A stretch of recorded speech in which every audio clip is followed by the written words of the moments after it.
Esse é o canal Ciências do Cotidiano. Eu sou Isabela e vamos falar sobre depressão. Eu acho bom esclarecer que depressão é algo bem sério e não frescura.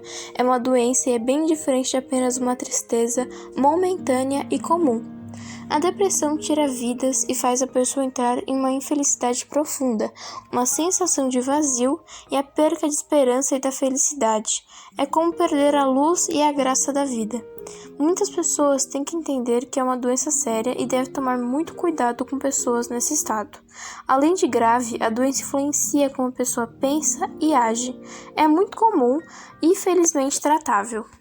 Os sintomas podem variar de leves a graves e são tristeza ou humor deprimido, perda de interesse ou prazer em atividades antes apreciadas, alterações no apetite, perda ou ganho de peso não relacionado à dieta, insônia ou sono demais, perda de energia ou aumento da fadiga, baixa autoestima e presença de sentimentos de culpa, dificuldade para pensar, concentrar ou tomar decisões, pensamentos de morte ou suicídio.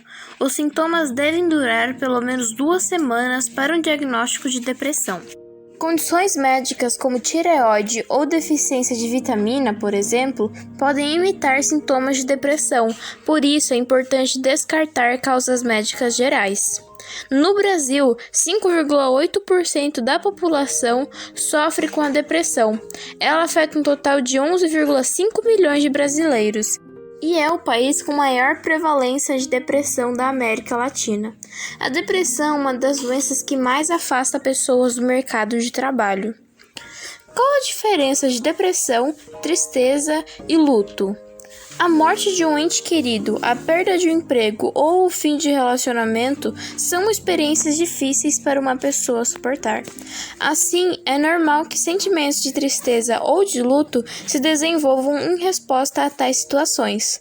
Desse modo, aqueles que experimentam perda muitas vezes podem descrever-se como deprimido.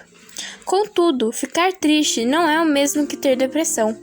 O processo de luto é natural e único para cada indivíduo e compartilha algumas das mesmas características da depressão. Ou seja, tanto o luto quanto a depressão podem envolver tristeza intensa e afastamento das atividades habituais. Eles também são diferentes em aspectos importantes. No luto, sentimentos dolorosos vêm em ondas, muitas vezes misturadas com lembranças positivas do falecido. Na depressão maior, o humor e ou o interesse diminuem durante a maior parte das 2 semanas. No luto, a autoestima é geralmente mantida. Na depressão maior, sentimentos de inutilidade e autoaversão são comuns. Para algumas pessoas, a morte de um ente querido pode causar depressão grave.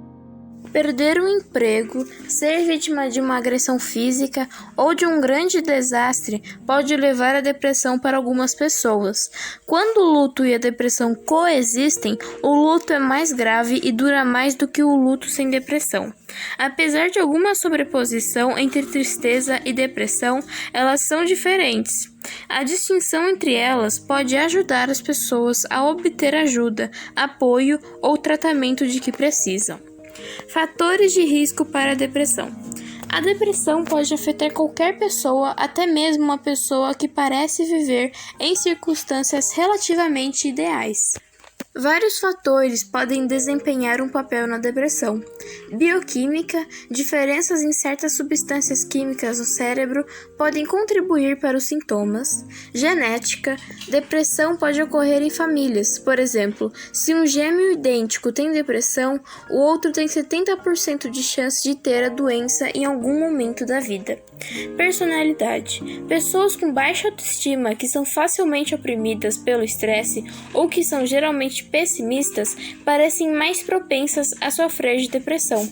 Fatores ambientais. A exposição contínua à violência, negligência, abuso ou pobreza pode tornar algumas pessoas mais vulneráveis à depressão. Na verdade, ainda há muito para falar sobre esse assunto, então faremos outras partes para terminar o assunto. E além disso, há vários tipos de depressão, como canina. Isso mesmo, até o seu bichinho pode ter depressão. Bom, o que eu aprendi após passar por essa experiência é que devemos valorizar cada pequeno detalhe da vida e enxergar as situações mais adversas com otimismo, não importando quão difícil elas sejam. Espero que sejam muito felizes e se cuidem. Nos vemos nos próximos vídeos. E para ajudar, por favor, deem like, se inscrevam, compartilhem e comentem. Vou colocar o link do site na descrição, os créditos de produção do vídeo e os aplicativos utilizados. Muito obrigada mesmo e até mais!